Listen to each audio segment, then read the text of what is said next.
Picture this. It's a chilly fall afternoon, and you're wearing your comfiest sweater and sipping your freshly made tea as a crisp autumn breeze gently blows through your hair from the open window. You sit at your desk, excitedly getting out your brand new pens and notebook that you bought at the stationery store the other day. The sweet scent of mulled cider wafts past your nose, and the calming sound of smooth jazz lo-fi comes from your laptop. You pull out your books, eager to have a productive time studying, knowing that doing this will help you improve in your schoolwork and be less stressed during exam season. You close your eyes and take a moment to appreciate the good vibes. Okay, so maybe you're not Rory Gilmore, but you can still learn to enjoy studying, even if it's not your favorite activity right now. These days, studying is viewed like this.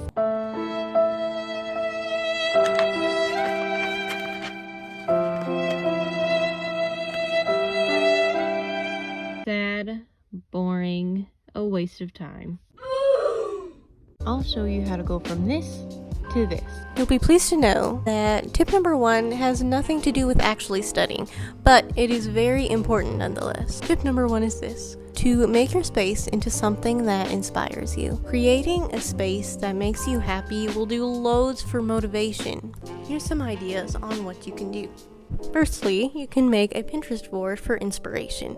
If you look up study motivation on Pinterest, there will be loads of pins that come up that are simply inspiring, and personally, just looking at those things makes me feel motivated to go study. It will give you lots of inspiration on how to make your desk in your space cute. If the weather is nice, then open a window. It creates a lovely ambiance, and it makes the room feel fresh, and it makes the curtains go whoosh as if you're in a Jane Austen movie. Another thing you can do is light a candle. I don't know who created scented candles, but personally I love them. Scented candles add such a joy to life, and I feel like studying during a chilly fall or winter afternoon is the perfect time to light a candle. Lastly, for tip number 1 is to tidy your space. If your desk is cluttered and stressful, then your mind will be cluttered and stressful as well. I recommend that you get rid of all the things that you don't need or that you don't like, and then you can organize the things that you do have with things like drawer dividers or desk organization things. And then once everything is all cleaned up, you can decorate. You can put up pics of you and your friends, you can place dried flowers around, or even get a little friend like a squishmallow who can cheer you on. Once again, Pinterest has loads of options and inspiration on ways that you can decorate your desk. Tip number 2 is to make yourself a hot drink. I think people often underestimate the power of a delicious drink accompanying you as you study. To be honest, sometimes I think to myself, what's the point of studying if I don't have a coffee to go along with it? Making yourself a hot drink every day not only gives you something to look forward to, but it also helps make studying into a habit. It has helped me so much. I used to study Korean every now and then, but then I started making a habit where I got a cup of coffee and then I went to study Korean. And now it has become a habit that I do almost every day. And not only that, but it's something that I actually enjoy and really look forward to every day. Tip number 3 is to have chill music on in the background. Emphasis on chill. I think we've all been in a circumstance where we say something like, music helps me to focus, and then 10 minutes later we're practicing to be one of Taylor Swift's backup dancers.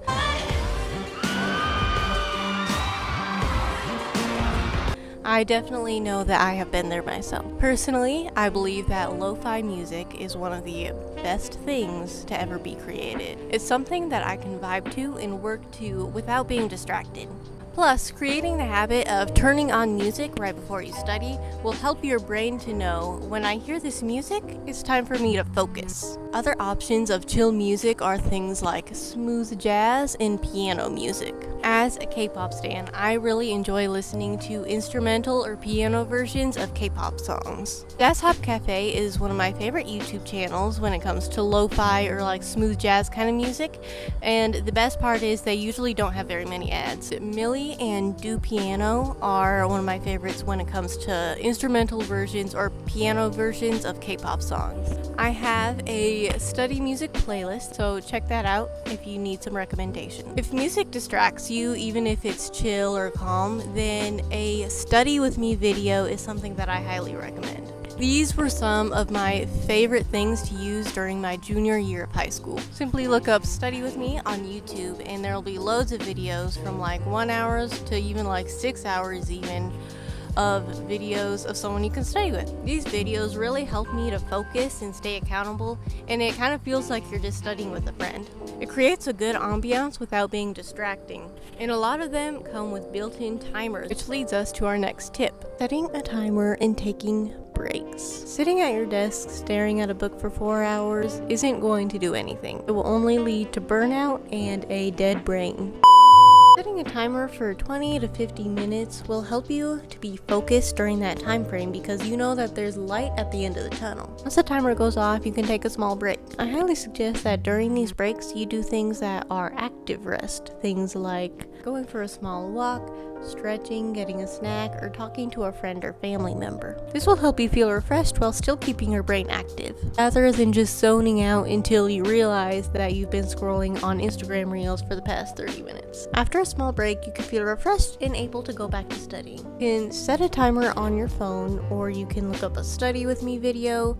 You can also look up Pomodoro study timer on YouTube, and you will find videos that have a nice ambiance and that have built-in study and break timers. Tip number 5 is using cute study materials. This may seem unimportant, but it does wonders for motivation. Having stationery and pens that I genuinely really love makes me want to just get them out just to look at them, even if I have no intention of actually getting anything done. Once I've gotten everything out, I've already finished the hardest part of studying, which is starting. In James Clear's book called Atomic Habits, which I'm sure we've all heard of before, one of his main points for starting new habits is to make the habit attractive. By having study materials that bring you joy, you're making studying fun and attractive, which will help it become a habit. This doesn't mean that you have to go spending all sorts of money.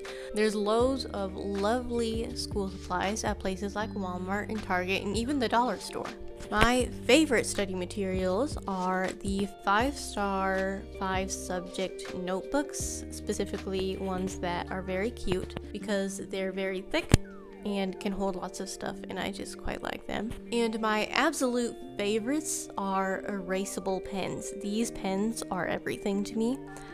I don't know how I even manage to survive without them because I make mistakes so often. It is so lovely to be able to erase all the mistakes I make without having to use a pencil. Some fun extra things that I use occasionally are things like colored highlighters and cute sticky notes. My 6th tip is highly important but quite often ignored. It is taking care of your health outside of studying. It has nothing to do with sitting at your desk reading or putting things in your brain, but it is equally as important as all the other tips, if not more. If you are on 4 hours of sleep and have eaten nothing but iced coffee and instant ramen in the past 24 hours, your brain will not be able to properly comprehend and remember all the things that you are attempting to learn.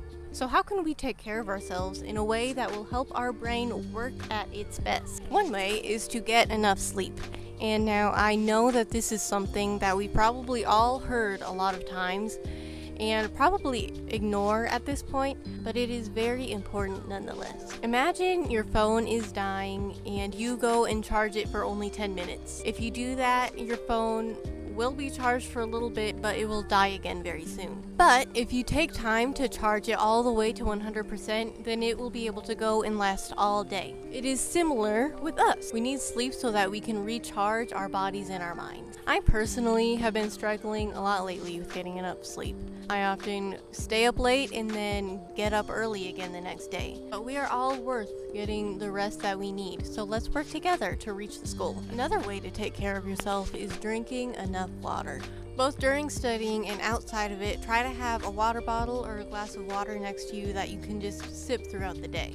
I use a habit tracker to make sure that I'm drinking enough water throughout the day. I have a goal of drinking 3 Hydro Flasks throughout the day, and it really helps me to stay accountable and make sure that I'm drinking enough and staying hydrated. Thirdly is eating healthy food. The more you realize how much healthy food makes you feel better and makes you feel more energized, the more you're going to want to do it. I've noticed that if I eat a lot of fast food or something that isn't really full of nutrition, then it makes me feel very groggy and sleepy throughout the day. But if I eat a more well-rounded meal that has like protein and vegetables and carbs and fiber and all that good stuff, then it really makes me feel a lot better throughout the day. It makes me feel more energized and more focused and able to do the things that I want to do. Now, I'm not saying that you can't ever have fast food or something that isn't necessarily nutritious, because those things are quite delicious and they definitely have their place. Just be wary of how those things make you feel and know that you deserve to eat in a way that makes you feel good and makes you feel energized. Another thing to help your health is to incorporate more movement throughout the day, because in our day and age, we do a lot of sitting. We sit in class, we sit at home, we sit while we work, we sit and do lots of things. So getting up and moving, even if just like a little bit, is really good for you and will really help your energy and your health and just your focus overall. Some things that you can do could be go for a walk, do some stretches, or do any sort of active activity that you enjoy. Lastly is making sure that you are resting enough. And when I say resting, I don't mean sleeping and I don't mean sitting and watching Netflix for hours, although those things definitely have their place.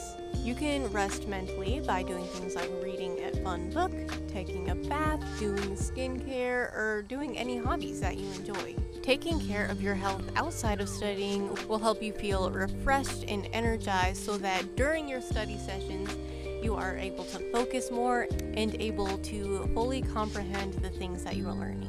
My seventh and last tip for you is to change your mindset. A lot of us view studying as something boring that we simply have to endure, but it doesn't have to be like that. You can choose to make studying into something that you genuinely enjoy, maybe even look forward to. For me, studying is a calming activity, a time where I can just be by myself, listening to music and drinking coffee, and learning new things that won't only help me in the future, but that I also genuinely enjoy learning and am interested and intrigued by.